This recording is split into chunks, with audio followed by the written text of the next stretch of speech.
አሁን ብዙ ጊዜ በየሃይማኖቱ ቤት ችግር ያለ ነው። እንዲህ እኮ ዘምራለሁ ይላል። አዎ መዘመር እርቅ ካላደረግ ካልታረቅ በሐሳብህ ጠላት ነህ።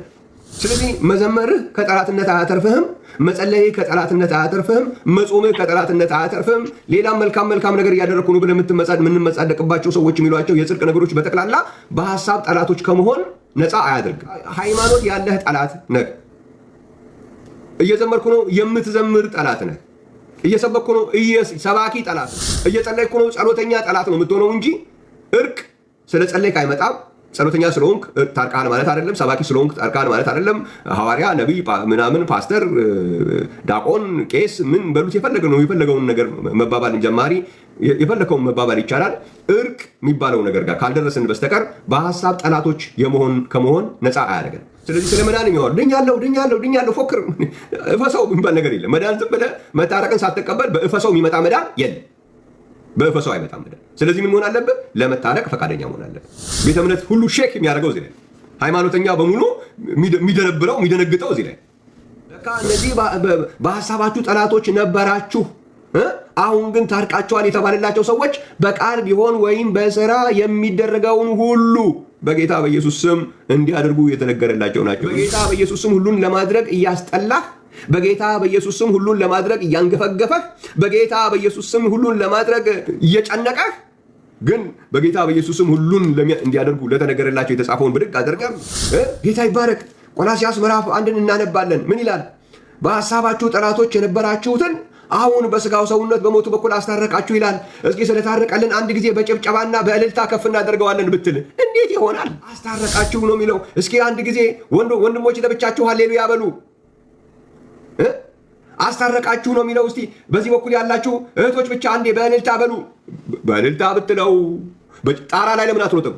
እልልታው ጭብጨባው ቃቶ በጣራ ላይ ብትሮጥ አይሆንም።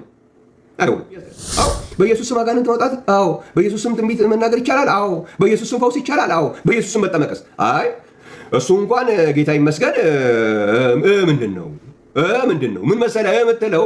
አየው ችግሩ እሱ ነው የምትለው። ስላልገባህ ብቻ ነው የሚመስልህ። አይደለም፣ የጠላትነት ጉዳይ ነው። ይህን ነው ያልነገሩ።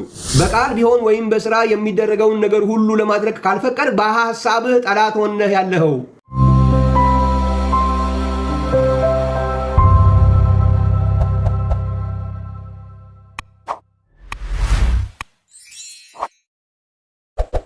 ሁላችሁንም በጌታ በኢየሱስ ስም ሰላም ብያለሁ። የማነበው የመጽሐፍ ቅዱስ ክፍል ቆላስይስ ምዕራፍ 1 ቁጥር 21 እና 22 ነው የሚሆነው። ቆላስይስ እግዚአብሔር ይመስገን ከፊልጵስዩስ ቀጥሎ ያለ የመጽሐፍ ቅዱስ ክፍል ነው። ምዕራፍ 1 ቁጥር 1 እና 21 እና 22 ነው ማነበው።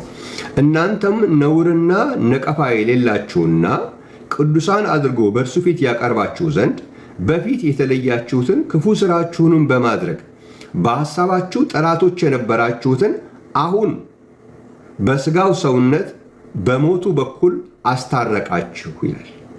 እግዚአብሔር የተመሰገነ ይሁን። ቁጥር 23ን ብቀጥለው ይህም ተመስርታችሁና ተደላድላችሁ ከሰማችሁት ከወንጌል ተስፋ ሳትናወጡ በሃይማኖት ጸንታችሁ ብትኖሩ ይሆናል።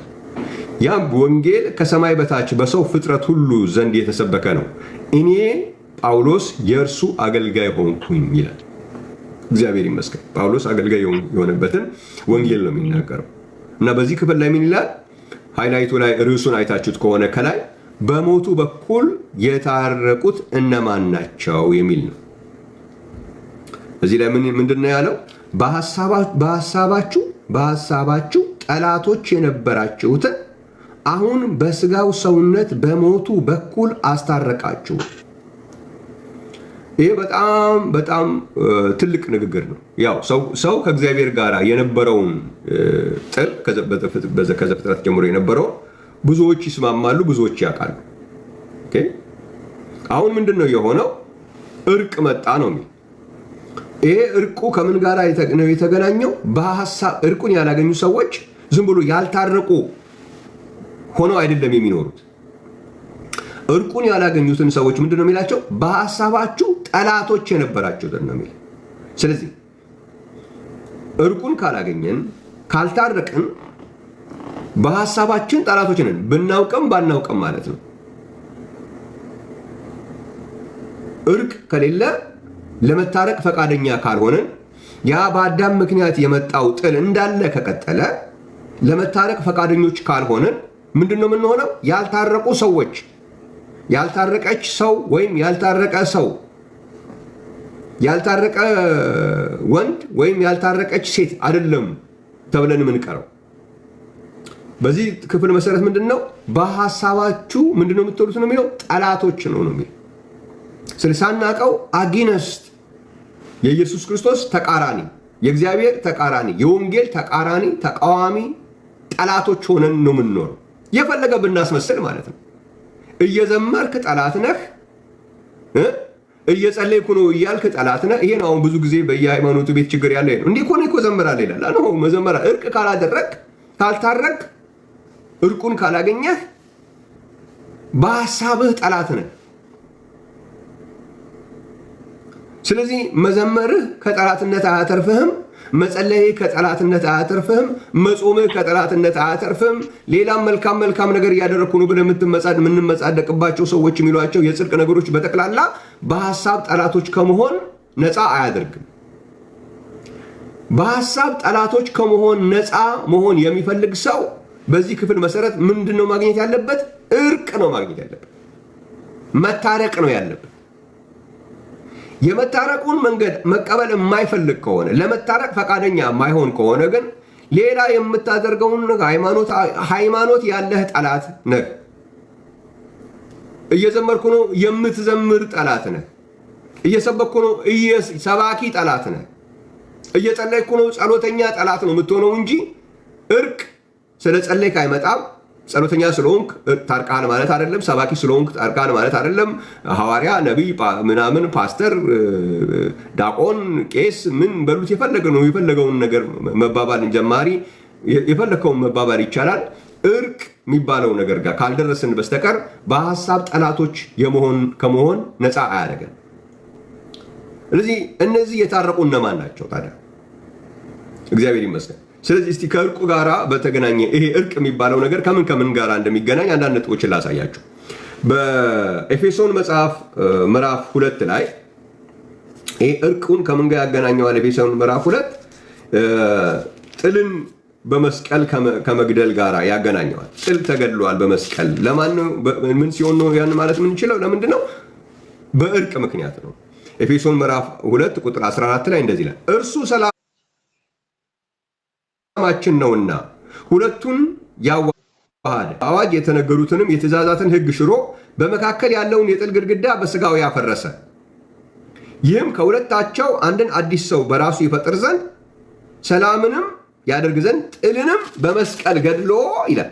ጥልንም በመስቀል ገድሎ በእርሱ ሁለታቸውን በአንድ አካል ከእግዚአብሔር ጋር ያስታርቅ ዘንድ ነው ይላል። አያችሁ፣ ምን ያደርግ ነው? ያስታርቅ ዘንድ። ይሄ እርቁ ደግሞ ከምን ጋር ተያይዞ መጣ? ጥል በመስቀል ከመገደል ጋር።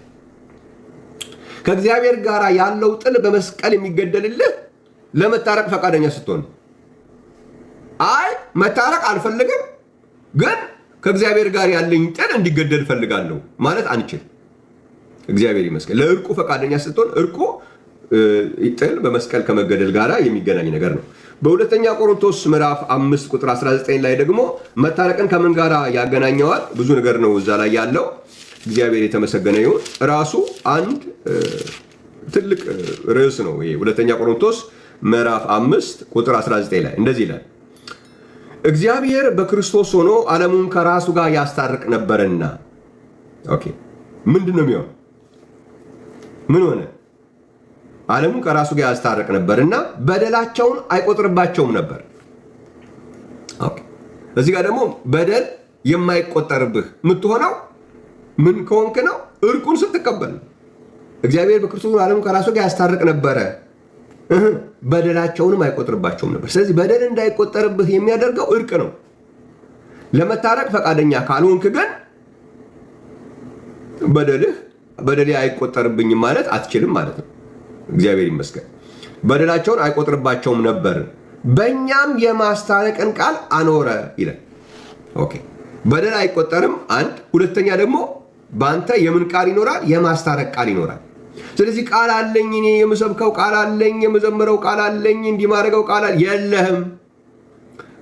የሚኖርህ እርቁን ስትቀበል ነው። እርቁን ስትቀበል የማስታረቅ ቃል አለ። እርቁን ስትቀበል ኃጢአትህ አይቆጠርም። እግዚአብሔር በክርስቶስ ሆኖ ዓለሙን ከራሱ ጋር ያስታረቅ ነበር፣ በደላቸውንም ምን አይልባቸውም ነበር? አይቆጥርባቸውም ነበር። ስለዚህ በደላቸው የማይቆጠርባቸው እርቁን የተቀበሉ ናቸው። የማስታረቅ ቃል ያላቸው እርቁን የተቀበሉ ናቸው። ስለዚህ መታረቃችን ከምን ጋር ተገናኝቶ መጣ? እዚህ ጋር ደግሞ በደላችን ካለመቆጠር ጋር እና በእኛ ውስጥ የማስታረቅ ቃል ከመኖር ጋር ተገናኝቶ መጥቷል። ሌላው በሮሜ መጽሐፍ ምዕራፍ 5 ላይ ደግሞ በእግዚአብሔር መመካት የሚለው ነገር ደግሞ አሁንም ይሄ ከመታረቅ ጋር ተያይዞ መጥቷል። ሮሜ ምዕራፍ 5 ቁጥር 11 ላይ ሮሜ 5:11 ሮሜ ምዕራፍ 5 ቁጥር 11 ላይ ሮሜ ምዕራፍ 5 ቁጥር 11 ምን ይላል? ነገር ግን አሁን ከቁጥር 10 ልጀምረው፣ ሁለት ነገሮች ስላሉት። ቁጥር 10 ላይ ምን ይላል? ጠላቶች ሳለን ከእግዚአብሔር ጋር በልጁ ሞት ከታረቀን ይልቁን ከታረቀን በኋላ በሕይወቱ እንድናለን ይላል። ኦኬ፣ ከምን ጋር ተገናኘ? አሁን እዚህ ጋር ደግሞ እርቅ ከመዳናችን ጋር ተገናኘ።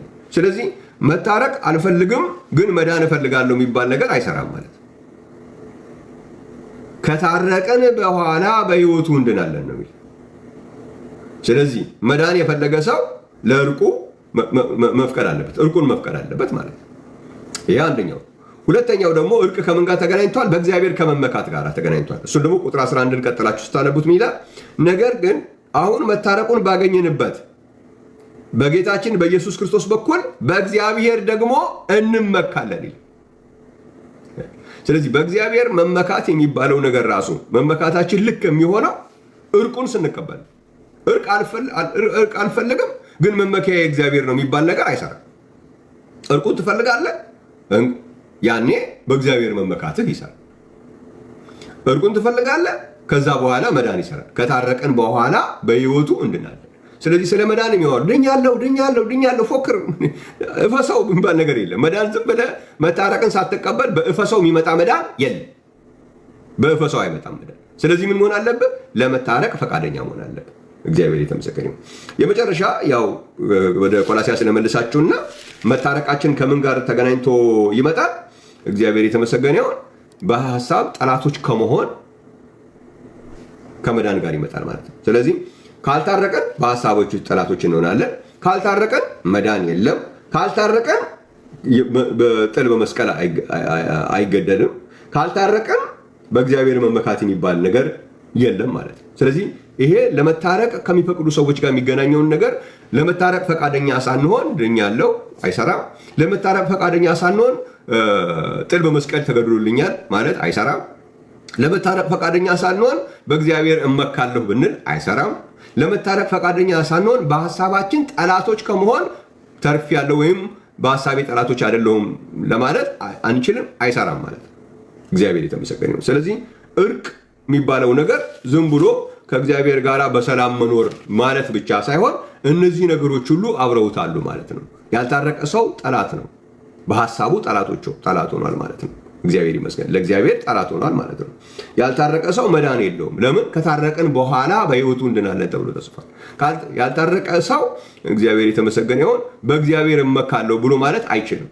እግዚአብሔር ይመስገን። ምክንያቱም በእግዚአብሔር ለመመካት ምን ያስፈልጋል? ለመታረቅ ፈቃደኛ መሆን ያስፈልጋል ማለት ነው። እና እነዚህን ነገሮች ሁሉ ጥል በመስቀል ተገድሎልኛል ማለት አይቻልም። ያልታረቀ ሰው እነዚህ ሁሉ ነገሮች ያሉበት ነው እርቅ ማለት ነው። ይህንን በምንሰማበት ጊዜ ሁል ጊዜ እንደምላችሁ ሁሉም ደስተኛ ሆኖ፣ የቆላስይስ ሰዎች ግን ሐዋርያ ጳውሎስ ምንድነው የሚላቸው? ትታረቃላችሁ አይደለም ያላቸው። ምንድን ያላቸው? ቁጥር 21 እና 22 እንደገና አላንበበው። እንደዚህ ነው የሚለው፣ እናንተ ነውርና ነቀፋ የሌላችሁና ቅዱሳን አድርጎ በእርሱ ፊት ያቀርባችሁ ዘንድ በፊት የተለያችሁትን ክፉ ስራችሁን በማድረግ በሐሳባችሁ ጠላቶች የነበራችሁትን በስጋው ሰውነት በሞቱ በኩል ያደረጋችሁ አስታረቃችሁ ነው የተባለላችሁ። እግዚአብሔር የተመሰገነ ይሁን። የነበራችሁ ነው፣ ጠላቶች የነበራችሁ። አሁን ግን ጠላቶች አይደሉም። ምን ሆናል? ታርቀዋል። እግዚአብሔር የተመሰገነ ይሁን። ይሄ ነው የቆላስይስ ሰዎች ይጻፈላችሁ። ጠላቶች የነበራችሁ አሁንም ጠላቶች ናቸው አይደለም ያላችሁ። ጠላቶች የነበራችሁትን አሁን እግዚአብሔር የተመሰገነ ይሁን በስጋው ሰውነት በሞቱ በኩል ምን ያደረጋችሁ? አስታረቃችሁ። ስለዚህ እንደነዚህ እንደ ቆላስይስ ሰዎች ጠላቶች የነበራችሁ እንጂ አሁንም ጠላት ሆነን የምንኖር፣ ጠላት ሆነሽ የምትኖሪ፣ ጠላት ሆነህ የምትኖር፣ ጠላት ሆኜ የምኖር እንዳልሆን እንደ ቆላስይስ ሰዎች መፍቀድ አለብን ማለት ነው። የቆላስይስ ሰዎች ምን የፈቀዱ ናቸው? መቼም ቅድም የዘረዘርኳቸውን ነገሮች የሚጠላ ሰው የለም። በኤፌሶን መጽሐፍ ላይ እርቅ ሲኖረን ጥል በመስቀል ተገድሏል ቢባል ሁሉም ልክ ነው አሜን እንደሚል ብሎ የሚስማማ አይመስለኝም። በተለይ መጽሐፍ ቅዱስ ያጠና ሰው ያነበበ ሰው በሮሜ መጽሐፍ ምዕራፍ 5 ቁጥር 10 መሰረት ከታረቀን በኋላ በሕይወቱ እንድናለን በሚለው አሜን እንዴ መታረቁን አግኝተን መዳን ደስ ይላል። ሁሉም አሜን የሚል ይመስለኛል። በሐሳባችሁ ጠላቶች ነበራችሁ መባል ደስ ይላል። ነህ ከመባል አሁንም በሐሳብ ጠላት ነህ፣ አሁንም በሐሳብ ጠላት ነሽ ከመባል በሐሳባችሁ ጠላቶች ነበራችሁ መባል በጣም ደስ ይላል። ቻሌንጁ ምንድን ነው መሰላችሁ? እነዚህ በሐሳባችሁ ጠላቶች ነበራችሁ የተባለላቸው የቆላስይስ ሰዎች በቆላስይስ ምዕራፍ 3 ቁጥር 17 መሰረት በቃል ቢሆን ወይም በሥራ የሚደረገውን ሁሉ በጌታ በኢየሱስ ስም ለማድረግ ፈቃደኞች የነበሩ ናቸው። እዚህ ላይ ነው አሁን ችግሩ። ቤተ እምነት ሁሉ ሼክ የሚያደርገው እዚህ ላይ፣ ሃይማኖተኛ በሙሉ የሚደነግጠው እዚህ ላይ። ለካ እነዚህ በሐሳባችሁ ጠላቶች ነበራችሁ አሁን ግን ታርቃቸዋል የተባለላቸው ሰዎች በቃል ቢሆን ወይም በሥራ የሚደረገውን ሁሉ በጌታ በኢየሱስ ስም እንዲያደርጉ የተነገረላቸው ናቸው እንጂ በጌታ በኢየሱስ ስም ሁሉን ለማድረግ እያስጠላህ፣ በጌታ በኢየሱስ ስም ሁሉን ለማድረግ እያንገፈገፈህ፣ በጌታ በኢየሱስ ስም ሁሉን ለማድረግ እየጨነቀህ ግን በጌታ በኢየሱስ ስም ሁሉን እንዲያደርጉ ለተነገረላቸው የተጻፈውን ብድግ አድርገ አሁን ጌታ ይባረክ። ቆላስይስ ምዕራፍ 1 እናነባለን። ምን ይላል? በሐሳባችሁ ጠላቶች የነበራችሁትን አሁን በስጋው ሰውነት በሞቱ በኩል አስታረቃችሁ ይላል። እስኪ ስለታረቀልን አንድ ጊዜ በጭብጨባና በእልልታ ከፍ እናደርገዋለን ብትል እንዴት ይሆናል? እስኪ አንዴ በእልልታና በጭብጨባ ይኸው አስታረቃችሁ ነው የሚለው። ገና ትታረቃላችሁ አይደለም ያላቸው ለቆላስይስ ሰዎች። በሐሳባችሁ ጠላቶች ነበራችሁ ነው እንጂ ያላቸው። አሁንም በሐሳባችሁ ጠላቶች ናቸው አላላቸውም። አያችሁ፣ በሐሳባችሁ ጠላቶች የነበራችሁትን አሁን በስጋው ሰውነት በሞቱ በኩል አስታረቃችሁ ነው የሚለው። እስኪ አንድ ጊዜ ወንድሞች ለብቻችሁ ሃሌሉያ በሉ። አስታረቃችሁ ነው የሚለው። እስቲ በዚህ በኩል ያላችሁ እህቶች ብቻ አንዴ በእልልታ በሉ። በእልልታ ብትለው በጣራ ላይ ለምን አትሮጥም? እልልታው ጭብጨባው ቀርቶ በጣራ ላይ ብትሮጥ አይሆንም። የሚሆነው ምንድነው መሰለ? ይሄ የተባለላቸው ታርቃቸዋል የተባለላቸው በቃል ቢሆን ወይም በሥራ የሚደረገውን ሁሉ አንዱን አይደለም። እግዚአብሔር አብን በእርሱ እያመሰገናችሁ በቃል ቢሆን ወይም በሥራ የምታደርጉትን አንዳንዱን አይደለም፣ 999ን አይደለም፣ 999.9ን አይደለም፣ ሁሉ የምታደርጉትን ሁሉ በጌታ በኢየሱስ ስም አድርጉ የሚለውን የተቀበሉ ናቸው። እነሱን ነው ለእነሱ የተጻፈውን አንተ በኢየሱስ ስም ያስቀር። አዎ በኢየሱስ ስም አጋንንት ማውጣት፣ አዎ በኢየሱስ ስም ትንቢት መናገር ይቻላል፣ አዎ በኢየሱስ ስም ፈውስ ይቻላል፣ አዎ በኢየሱስ ስም መጠመቅስ፣ አይ እሱ እንኳን ጌታ ይመስገን ምንድን ነው ምን መሰለህ የምትለው? አየው ችግሩ እሱ ነው። የምትለው ስላልገባህ ብቻ ነው የሚመስልህ አይደለም። የጠላትነት ጉዳይ ነው። ይህን ነው ያልነገሩ። በቃል ቢሆን ወይም በሥራ የሚደረገውን ነገር ሁሉ ለማድረግ ካልፈቀድ በሐሳብህ ጠላት ሆነህ ያለኸው። እነኚህ ሰዎች በሐሳባችሁ ጠላቶች ነበራችሁ ተባሉ እንጂ አሁንም በሐሳባችሁ ጠላቶች ናቸው አልተባሉም። ለምን? በቃል ቢሆን ወይም በሥራ የሚደረገውን ሁሉ በጌታ በኢየሱስ ስም እንዲያደርጉ የተባለላቸው ናቸው። ይሄ ነው የሚያናገረን። እኛ የሚያስመሰግነንም ይሄ ነው።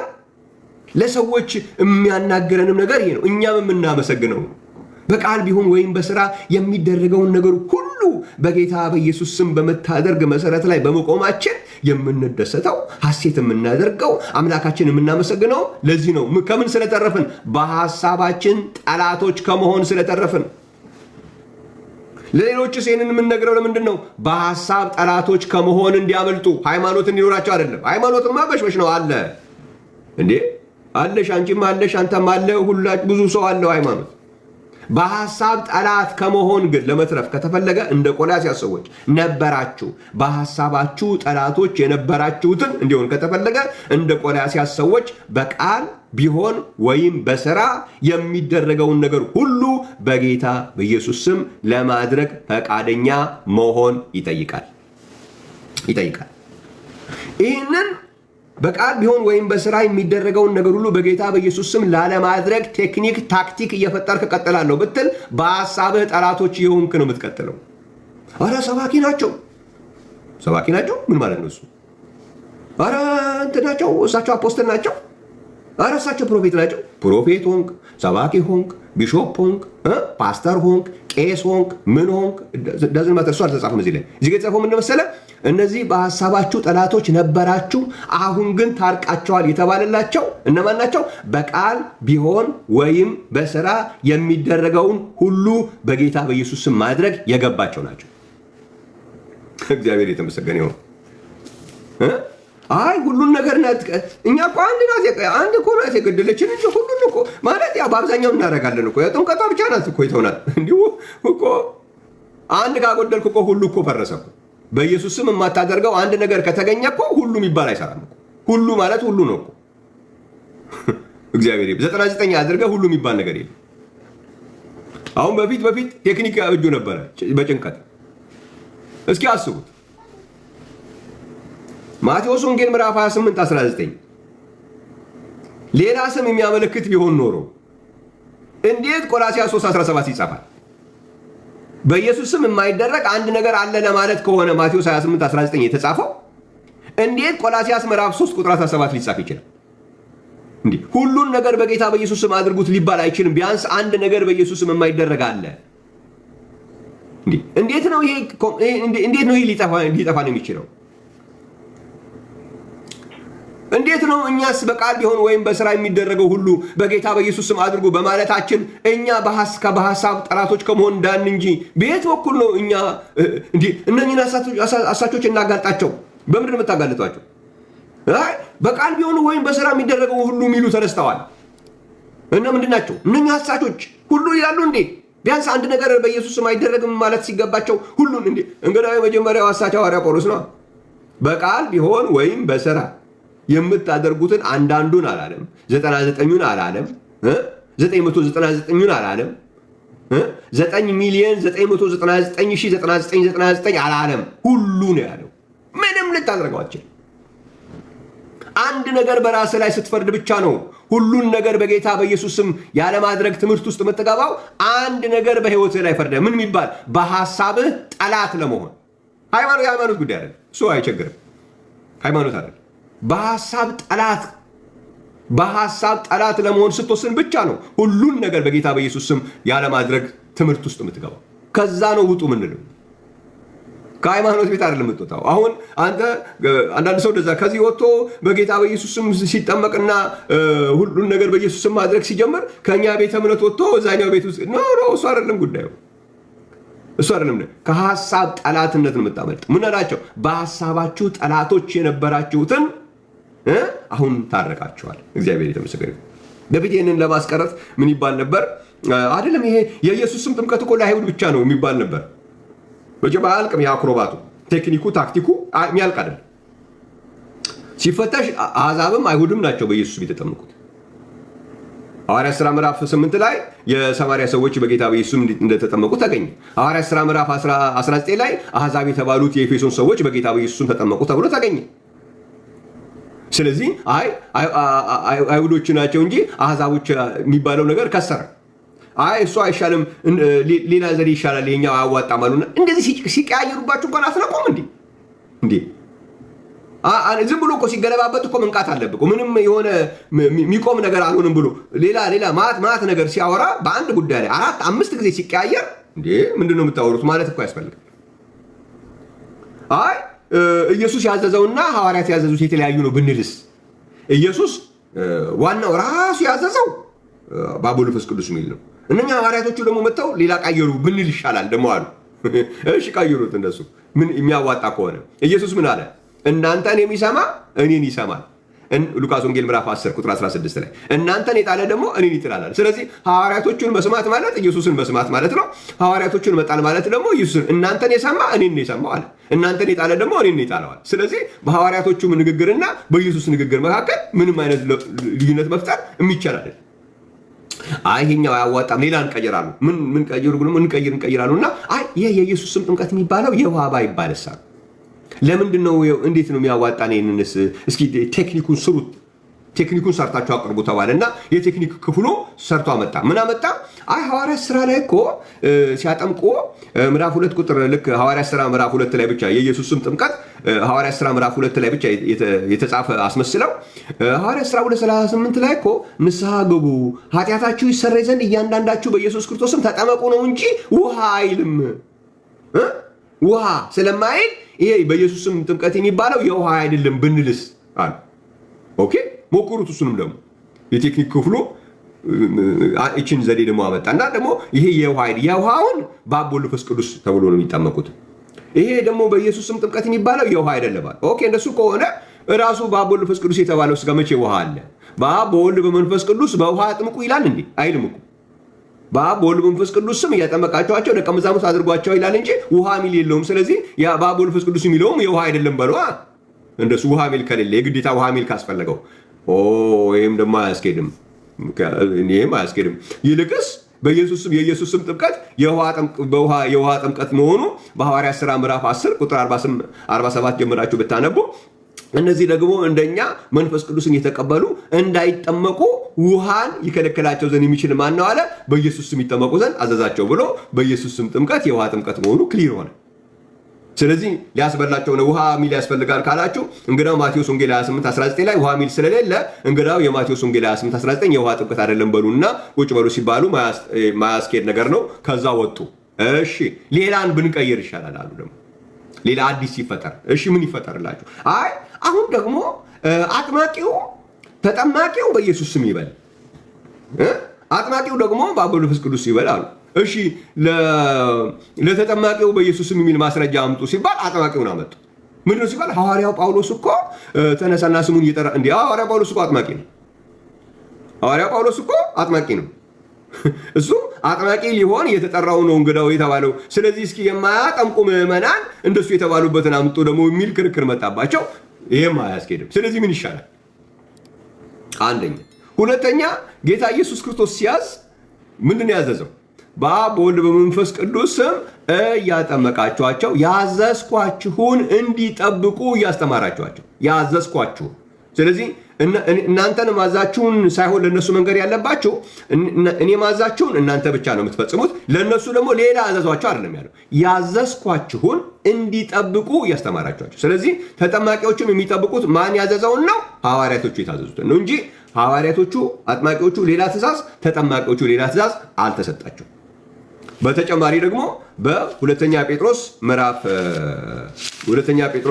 3 ቁጥር 1 እና 2 ላይ ወዳጆች ሆይ አሁን የምንጽፍላቸው መልእክት ይህች ሁለተኛይቱ ናት። በቅዱሳን ነቢያት አስቀድሞ የተባለውን ቃል በሐዋርያቶቻችሁም ያገኛችኋትን የጌታንና የመድኃኒትን ትእዛዝ እንድታስቡ በሁለቱ እያሳሰብኳችሁ ቅን ልቦናችሁን አነቃቃለሁ።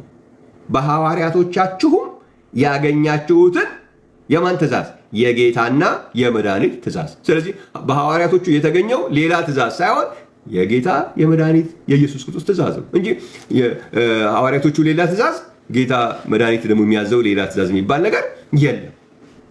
እግዚአብሔር የተመሰገነ ይሁን። ስለዚህ ይሄ ሁሉ የሚገለባበጠው ቴክኒክ ሁሉ ምንድን ነው? ሰዎች በቃል ቢሆን ወይም በስራ የሚያደርጉትን ሁሉ በጌታ በኢየሱስ ስም የማይደረጉ ነገሮችን ለመፍጠር ነው ግርግሩ። ሁሉ ነገር እንዳይደረግ ማለት ነው። ሁሉን ካላደረክ ደግሞ በሐሳባችሁ ጠላቶች የነበራችሁትን አሁን ታረቃችሁ የሚለው ደብዳቤ አንተን አይመለከትም። አየው፣ በሐሳባችሁ ጠላቶች ነበራችሁ አሁን ግን ታርቃችኋል የተባሉት እነማን ናቸው? በቃል ቢሆን ወይም በሥራ የሚያደርጉትን ሁሉን በጌታ በኢየሱስ ስም እንዲያደርጉ የተባለላቸው ናቸው። እግዚአብሔር የተመሰገነ ይሁን። ሌላው የተጸውዖ ስም ባልሆነ ነገር ላይ መጽሐፍ ቅዱስ ውስጥ በምታዩበት ጊዜ መጽሐፉ በሙሉ ዝም ብሎ እኛ በፈለግነው እኮ ልናሽከረክር እኮ አንችልም። የተጸውዖ ስም ባልሆነ ነገር ላይ ስም ሲጨመር በመጽሐፍ ቅዱስ ውስጥ ፕሮፐር ኔም ወይም የተጸውዖ ስም ዲማንድ ያደርጋል። እንደዚህ አይነት ትእዛዞች ሌሎችም ታዘዋል። በተደጋጋሚ ተነጋግረናል። ይህንን በያዕቆብ መጽሐፍ ምዕራፍ 5 ላይ ከእናንተ የታመመ ማንም ቢኖር የቤተ ክርስቲያን ሽማግሌዎች ወደ እሱ ይጥራ፣ እነርሱም በጌታ ስም ዘይት ቀብተው ይጸልዩለት ይላል። በጌታ ስም እንዴት ነው የሚደረገው? በጌታ ስም ሲባል ይሄማ ያው ጌታ የተጸውዖ ስም አይደለም። ስም ሚል ከተጨመረበት የጌታን ስም ስለሆነ እያጠየቀ ያለው ያው የግዴታ ኢየሱስ የሚለውን ነው የሚያመለክተው። እንዴ ታዲያ አብ ወልድ መንፈስ ቅዱስ ላይስ ጌታ ኢየሱስ ክርስቶስ እኮ አብ ወልድ መንፈስ ቅዱስ ብላችሁ አጥምቁ እኮ አላለም። እንዴ አብ ወልድ መንፈስ ቅዱስ ብሎ አጥምቁ ካለ ቆላስይስ ምዕራፍ 3 ቁጥር 17 ተሻረ። አንድ ነገር በኢየሱስ ክርስቶስ ስም የማይደረግ አንድ ነገር ተገኘ ማለት እኮ ነው። ጌታ ኢየሱስ አብ ወልድ መንፈስ ቅዱስ ብላችሁ አጥምቁ ቢል ኖሮ ምንድን ነበር ያለው? በአብ በወልድ በመንፈስ ቅዱስ ስም ነው ያለው። ስም የሚል ነገር መጥቷል። ማን ላይ ነው ይሄ ስም የተጨመረው? የተጸውዖ ስም ባልሆነ ላይ። አንዳንዴ ሌላ የአብርሃም የይስሐቅ የሚል ሌላ እንትኖች ያመጡላቸውና ይኸው እዚህ ላይም እኮ ተብሎ ስም ነጠላ ተብሏል። የአብርሃም የይስሐቅ ያዕቆብ ተብሎ አብርሃም እኮ የተጸውዖ ስም ነው። ይስሐቅ የተጸውዖ ስም ነው። ያዕቆብ የተጸውዖ ስም ነው። ስለዚህ በአብርሃም በይስሐቅና በያዕቆብ የሚል እኮ አለ እኮ። ታዲያ አብርሃም ይስሐቅ ያዕቆብ እኮ የተጸውዖ ስም ነው። አብ ግን አባት ማለት ነው እንጂ የተጸውዖ ስም አይደለም። ወልድ ማለት ልጅ ማለት ነው እንጂ የተጸውዖ ስም አይደለም። መንፈስ ቅዱስ ማለት ቅዱስ መንፈስ ማለት ነው እንጂ የተጸውዖ ስም አይደለም። ስለዚህ የተጸውዖ ስም ባልሆነ ነገር ላይ ነው ስም ሲጨመር ፕሮፐር ኔም ዲማንድ የሚያደርገው። ይሄ ግልጽ ነገር ነው። ዝም ብለን ቴክኒክ አገኘን ብለን ታክቲክ ፈጠርን ብለን የሰው ጭንቅላት ላይ ተጫወትን ብለን እንደዚህ ነው አይሆንም። ሁሉን ነገር በጌታ በኢየሱስ ስም የሚያደርግ ትእዛዝ ባለበት ቦታ ላይ ማቴዎስ ወንጌል ምዕራፍ 28:19 ሌላ አማራጭ የለውም። የተጸውዖ ስም ዲማንድ እያደረገ ነው። ጌታ ኢየሱስ ስም ነው ያለው። በአብ በወልድ በመንፈስ ቅዱስ ስም አጥምቁ አለ እንጂ አብ ወልድ መንፈስ ቅዱስ ብላችሁ አጥምቁ ኢየሱስ አላለም። ያማ ቢሆን ኖሮ ሐዋርያ ጳውሎስ ሌላ ትምህርት ነው ይዞ የመጣው ማለት ነው። ኢየሱስ ክርስቶስ ከሐዋርያ ጳውሎስን ምንድን ነው ያለው? እስኪ እናንበበው። ምን እንዳለው ዝም ብሎ ሰው አይደለም። ይሄን ነገር በቃል ቢሆን ወይም በስራ የሚደረገውን ሁሉ በኢየሱስ ስም አድርጎ ያለው ሰው ዝም ብሎ አይደል። ሐዋርያ ሥራ ምዕራፍ 9 ላይ ይህን ቃል አንብብላችሁና ጥያቄ ላላችሁ ሰዎች እድል እሰጣለሁ። እግዚአብሔር ይመስገን። እንደዚህ ይላል ምዕራፍ 9 ቁጥር 10 ላይ ሐዋርያ ሥራ በደማስቆም ሐናንያ የሚሉት አንድ ደቀ መዝሙር ጌታን በራእይ ሐናንያ ሆይ አለው። እርሱም ጌታ ሆይ እነሆኝ አለ። ጌታም ተነስተህ ቀን ወደሚባለው መንገድ ሂድ፣ በይሁዳ ቤትም ሳውል የሚሉትን አንድ የጠርሴስ ሰው ፈልግ፣ እነሆ እርሱ ይጸልይና ሐናንያ የሚሉት ሰው ገብቶ ደግሞ እንዲያይ እጁንም ሲጭንበት አይቷል አለው። ሐናንያ መልሶ ጌታ ሆይ በኢየሩሳሌም በቅዱሳንህ ላይ ስንት ክፋት እንዳደረገ ስለዚህ ሰው ከብዙዎች ሰምቻለሁ። በዚህም ስምህን የሚጠሩትን ሁሉ ለማሰር ከካህናት አለቆች ስልጣን አለው አለ። ይህን ስሙ ጌታ ምን እንዳለ። ጌታም ይህ በአሕዛብ በነገስታት በእስራኤል ልጆች ፊት ስሜን ይሸከም ዘንድ ለእኔ የተመረጠ ዕቃ ነውና ሂድ፣ ስለ ስሜ ስንት መከራ ሊቀበል እንዲያስፈልገው እኔ አመለክተዋለዋል። በአሕዛብ በነገስታት በእስራኤል ልጆች ፊት ስሜን ይሸከም ዘንድ ለእኔ የተመረጠ ዕቃ። አየው፣ ዝም ብሎ አንድ ፕሮፌት ነኝ ያለ ፓስተር ነኝ ያለ ሜጀር ፕሮፌት ነኝ ማይነር ነኝ ያለ የተነሳ አይደለም። ራሱ ኢየሱስ ክርስቶስ ለእኔ የተመረጠ ዕቃ ያለው ሰውዬ ነው። ምን አለ? በቃል ቢሆን በስራ የምታደርገውን ሁሉ በጌታ በኢየሱስ ስም አሉታል። ማን ነው ያለው? ጌታ ኢየሱስ ራሱ ለራሱ የመረጠው ዕቃ የጌታን የኢየሱስ ክርስቶስን ስም የተሸከመ ስሜን ይሸከም ዘንድ ለእኔ የተመረጠ ዕቃ ያለው ነው የተናገረው። እሱን ልስማ ወይስ አሁን በዚህ ዘመን ውስጥ ሰባኪዎችንን ብለው በኢየሱስ ክርስቶስ ስም መጠመቅ የሚያንገፈግፋቸው ሪፖርት ሲቀርብ በሁለት የተለያየ ስም ሁለት ስም ወይም ሶስት ስም አይደለም። አጥማቂ ሌላ ስም፣ ለአጥማቂው ፎጣ የሚይዘው ሌላ ስም፣ ተጠማቂው ሌላ ስም፣ ተጠማቂውና አጥማቂው ከውሃ ሲወጡ ደግሞ ጠብቀው ወደሚያስወጣቸው ደግሞ ሌላ ስም፣ እንደዛ የሚቀበል አንድ ስም ነው ያለው የምትጠመቅበት።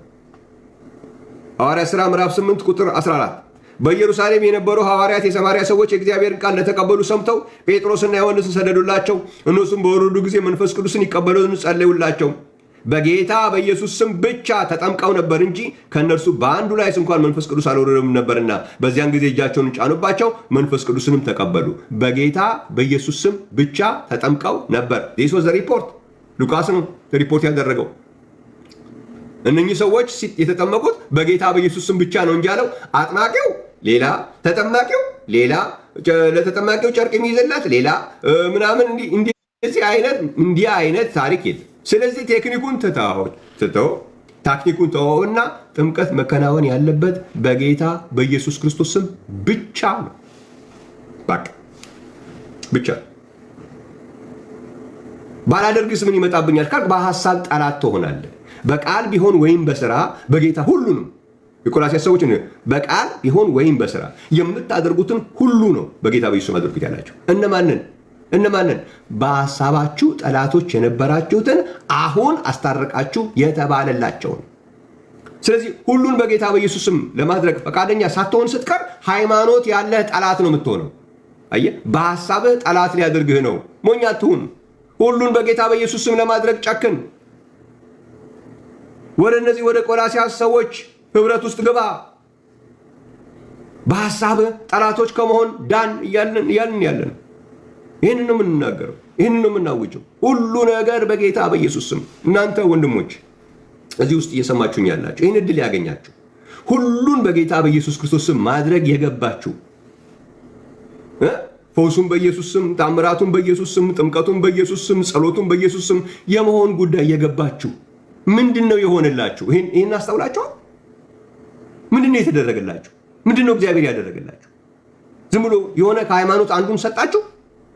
ምንትስ የሚባል በየሰፈሩ ካለ ሃይማኖት አንዱን ነው የሰጣችሁ? እንደሱ ነው የገባችሁ?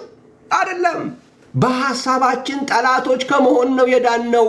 ወንድሞች እንደሱ ነው የሚለው። በሐሳባችን ጠላቶች ከመሆን ነው የዳነው። ሃይማኖት ዝም ብሎ አንድ የሆነ ከሃይማኖቶች አንዱ አይደለም የተሰጠን። በሐሳባችን ጠላቶች ከመሆን ዳንን። እግዚአብሔር የተመሰገነ ይሁን። እርቅ አገኘን፣ ታረቃችሁ ተባልን። እርቅ ከተገኘ ምን ሆነ? መዳን መጣ። ከታረቀን በኋላ በህይወቱ ምን እንሆናለን? እንድናለን። ከታረቀን ጥልቅ በመስቀል ምን ሆናል? ተገድሎልሃል። ስለታረቃችሁ በእግዚአብሔር ምን ሆናለን? እንመካለን። እግዚአብሔር የተመሰገነ ይሁን። ከታረቀን ምን ሆናል? ኃጢአት ምን አይሆንብህም? አይቆጠርብህም። እግዚአብሔር በክርስቶስ ሆኖ ዓለሙን ከራሱ ጋር ያስታርቅ ነበርና በደላቸው ምን አይልባቸውም? አይቆጥርባቸውም። ኃጢአትህ የማይቆጠርብህ ሆንክ። ለምን? እርቅ አግኝተሃል። በአንተ የማስታረቅ ቃል አለ። አንተ ስትመሰክር የሚታረቅ አለ። አንተ ስትሰብክ የሚታረቅ አለ። አንተ ስትዘምር የሚታረቅ አለ። ለምን? በአንተ የማስታረቅ ቃል ኖረዋል። እግዚአብሔር የተመሰገነ ይሁን። ስለዚህ በጌታ በኢየሱስ ስም ሁሉን የማድረግ እድል ማግኘት ማለት እነዚህ ነገሮች ሁሉ ያሉበት ነው። እግዚአብሔር የተመሰገነ ይሁን። ስለዚህ ነው ሁልጊዜ የምላችሁ እኛ የማያቋርጥ የምስጋና ዕዳ ያለብን ህዝብ ነን። ብዙ ምስጋና ማቅረብ ያለብን ህዝብ ነን። ብዙ አምልኮ፣ ብዙ ዝማሬ፣ ብዙ ውዳሴ ለማቅረብ ዕዳ ያለብን ሰዎች ነን። ለምን? በሐሳባችን ጠላቶች ከመሆን የዳን ህዝብ ነን። በምን አወቅን? በቃል ቢሆን ወይም በሥራ የሚደረገውን ሁሉ በጌታ በኢየሱስ ክርስቶስ ስም እንዲደረጉ ከተነገረላቸው ከቆላስይስ ሰዎች ማህበር ውስጥ ገባን። እነሱ የገባቸው ነገር ገባን። ስለዚህ በሐሳባችን ጠላቶች ከመሆን ዳንን። በአንተ የማስታረቅ ቃል አለ። በአንተ መዳን አለ። በአንተ በእግዚአብሔር መመካት አለ። በአንተ ጥልን በመስቀሉ የመገደል ትልቅ ተስፋ መፈጸም አለ። እግዚአብሔር ይትባረክ ይሁን። ይህ ሁሉ ነገር የተደረገውና እግዚአብሔርን በጣም በጣም በጣም እናመሰግናለን። ለጥያቄ ጊዜ ልስጥና እዚህ ውስጥ ያላችሁ ወገኖች ሁሉን ነገር በጌታ በኢየሱስ ክርስቶስ ስም ለማድረግ ፈቃደኛ ሳትሆኑ በሐሳባችሁ ጠላቶች ከመሆን እንዴት ነው የምትታረቁት? ሁሉ በጌታ በኢየሱስ ክርስቶስ ስም እንዲደረግ የተጻፈላቸውን ሰዎች ክፍል ብድግ አድርገን አውጥተን አይ ቆላስይስ ሰዎች እኮ በሐሳባችሁ ጠላቶች የነበራችሁ አሁን ግን ታርቃችኋል ተብሎላቸዋል። እንዲህ የተባለላቸው እኮ ሁሉ ነገር በጌታ በኢየሱስ ክርስቶስ ስም መደረግ እንዳለበት የገባቸው ናቸው። እንዴት ነው ሁሉን ነገር በጌታ በኢየሱስ ስም ፈቃደኛ ለማድረግ ፈቃደኛ ሳትሆን እሱ ሳይገባ አይ እኔ ከጠላትነት ድኛለሁ ታርቄያለሁ ማለት የቻልከው እንዴት ነው? እስኪ ይህንን ነገር እንደው ግልጽ አድርግልን ለማለት ፈልጋለሁ። እድል ልስጥ፣ ገስት ላስገባ።